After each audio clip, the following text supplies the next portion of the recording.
Today, we're making the internet's most unexpected and unbelievably delicious treat, beef butter toffee, also known as carnivore brittle. Yes, you heard that right. Beef, butter, and a little culinary magic that turns into a sweet, salty, crunchy masterpiece. If you're into keto, carnivore, or just love trying wild recipes, this one's going to blow your mind.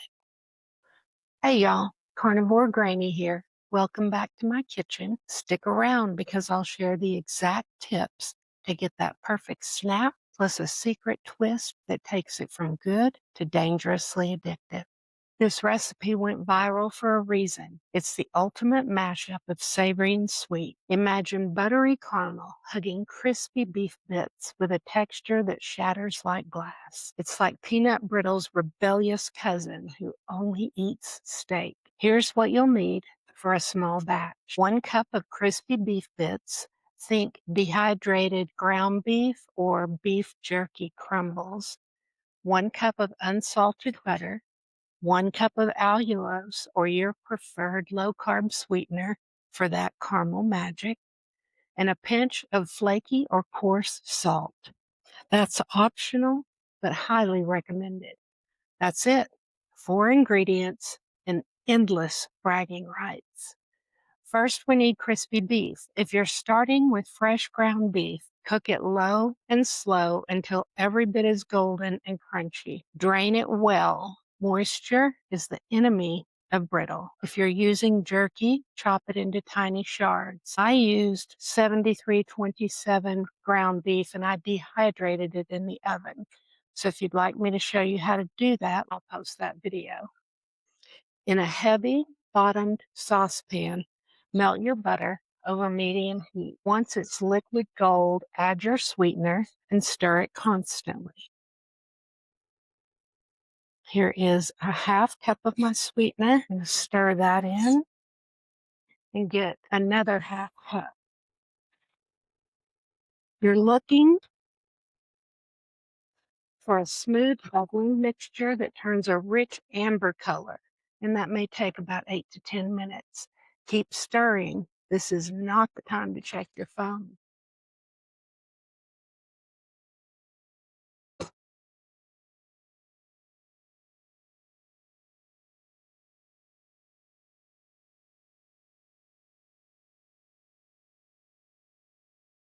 Okay, it's starting to get that beautiful caramel color.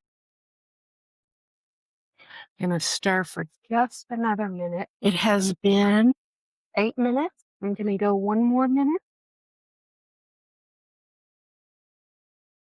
Once your caramel is ready, you want to quickly stir in the beef bits until every piece is coated. This is my dehydrated ground beef, so I'm going to stir that in. And now I'm going to pour it onto a parchment-lined baking sheet and spread it thin.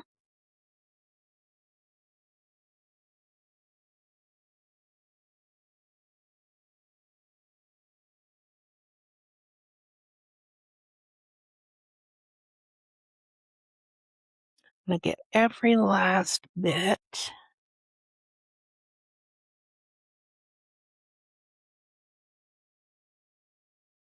Wow. Now I'm going to sprinkle it with some coarse salt. You could also use flaky salt.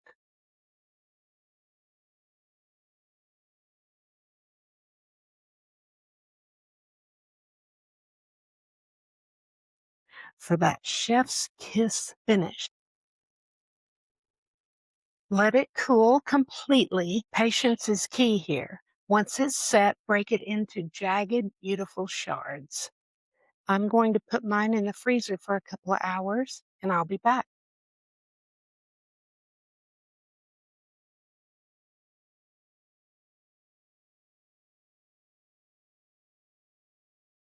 Today, we're tackling something super practical: how to dehydrate 7327 ground beef right in your oven. This is perfect for backpacking meals, emergency food storage, or just having ready-to-go protein for quick recipes like beef butter toffee, which is what we're making using this dehydrated ground beef. Now, 73-27 means 73% lean, 27% fat. And that extra fat means we'll need to take a few extra steps to make sure it stores well and stays safe. So let's get started. First things first, food safety.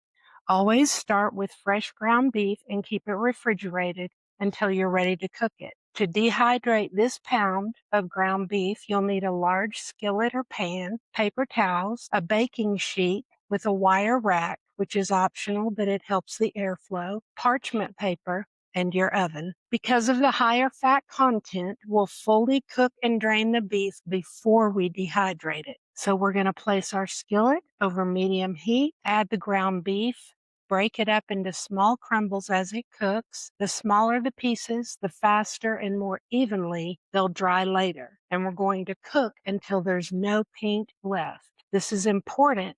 Dehydrating raw or undercooked meat is unsafe. And once it's cooked, we'll drain the fat and we can pour it into a heat-safe container for extra fat removal. Rinse the beef under hot water in a colander. This step is optional, but with 73-27 ground beef, it's highly recommended. So let's get busy.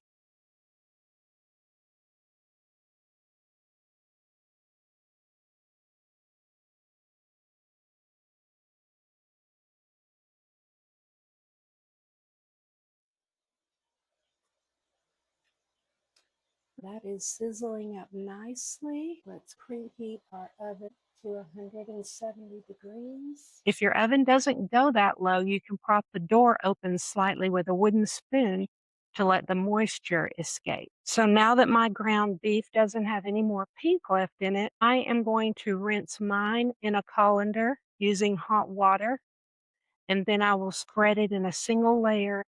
I'm about to blot this dry with some paper towels, and then I'm going to place the tray in the oven and let it dehydrate for 4 to 6 hours, checking every hour or so, and I'll stir it up. So let me get this blotted and in the oven, and I will check back with you after the first hour.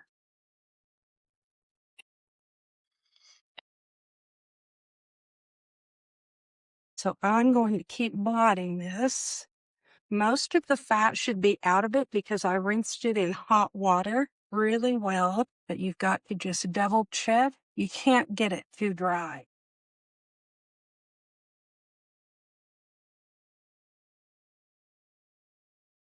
Spread this around evenly and put it in the oven for 1 hour, and I'll see you in an hour. We have been dehydrating for an hour, so I'm going to pull this out, give it a good stir, spread it back out, and put it in for hour number 2.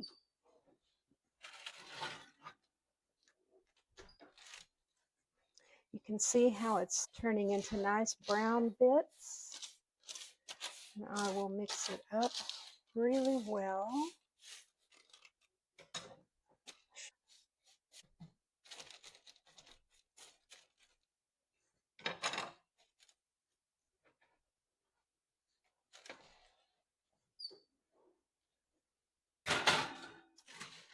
Back in for an hour, and I will check back in with you when it's closer time, the end of the 6 hours, and let you see how it looks.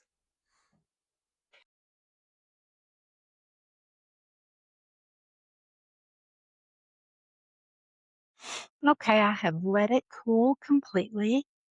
Patience is key here. Once it's set, we can break it into jagged, beautiful shards. Listen for that snap. Did you hear it? That's the sound of victory.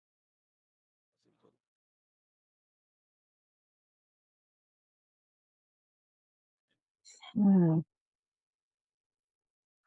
Buttery, salty, sweet, and that deep umami from the beef.